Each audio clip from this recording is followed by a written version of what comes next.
Alongside Aaron Ward and Shane Kelly, I'm Eichel and Gaffar with the fourth period, and we like to call this segment Dirty Data. Guys, let's take a deep look into the Buffalo Sabres and kind of what's going on wrong with that team right now. And Shane, we'll start with the big three and their lack of production. Yeah, so Buffalo's got 33% of the cap tied up in three players, and they've scored 3 goals. So they're paying $9 million a goal right now for Hall, Skinner, and Eichel. And to me, you look at the team this year, they're shooting 7.5%. The league average is 9.5%. So there's some amount that, the whole team is snake bitten, but the big three are shooting 1.2, 0, and 2%. And that's coming off 6, 8, and 12 last year. So if they want to get going, those three guys have to start scoring, especially at 5-on-5, because their power play is actually pretty good, 4th in the league. They are just getting buried at even strength. Aaron, of those guys, whose lack of production concerns you the most?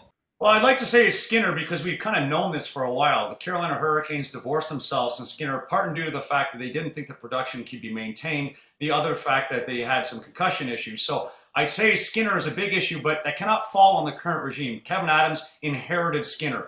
Ralph Krueger inherited Skinner. So it'll be a magical moment if somehow Adams can pull off exit stage right for Skinner to some team around the National Hockey League this year.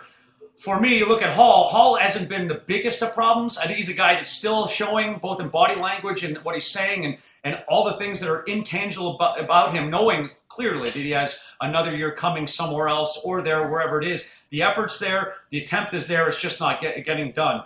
For me, I think my biggest problem would be Eichel. As you watch his body language, you start to watch the way he's playing the game. Some things have to come to a place of self-evaluation, reflection as to, am I doing what's best for this team as a leader in this team? He's relatively young still, but he's in a place of influence. And whether it's looking at yourself from within and saying, hey, conditioning-wise, preparation-wise, am I at my best? I think that's a question that has to be answered. I think he has to lean on guys like Eric Stahl, who've been through that process himself, similar situation, and see if he can draw something from him. But overall, I'm thinking that as I watch Eichel, I've got to get more from a leader that kind of transcends, kind of falls down to the rest of the lineup to spurn these guys forward, because confidence doesn't exist.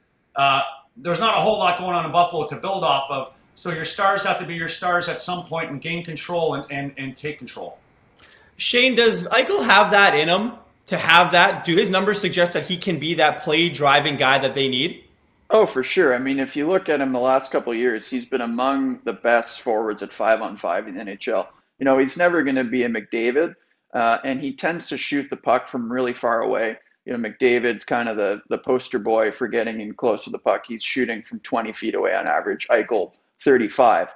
But in the past, Eichel has been able to, despite that, put up a ton of points, and the underlying numbers agree with him.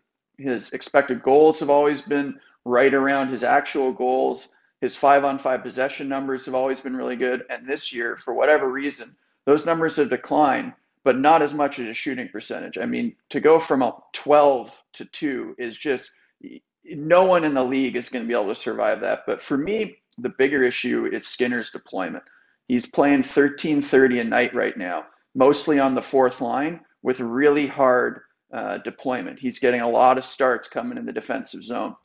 And I understand that his production hasn't merited a spot higher in the lineup, but you can't pay a guy $9 million, put him on the 4th line, and expect him to put up goals. It's not going to happen.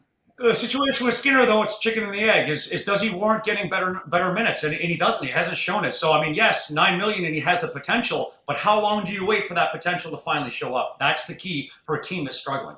Aaron, finally for you, what type of job do you think that Ralph Krueger's done? I mean, it got into a tough situation, but he had all the tools coming in.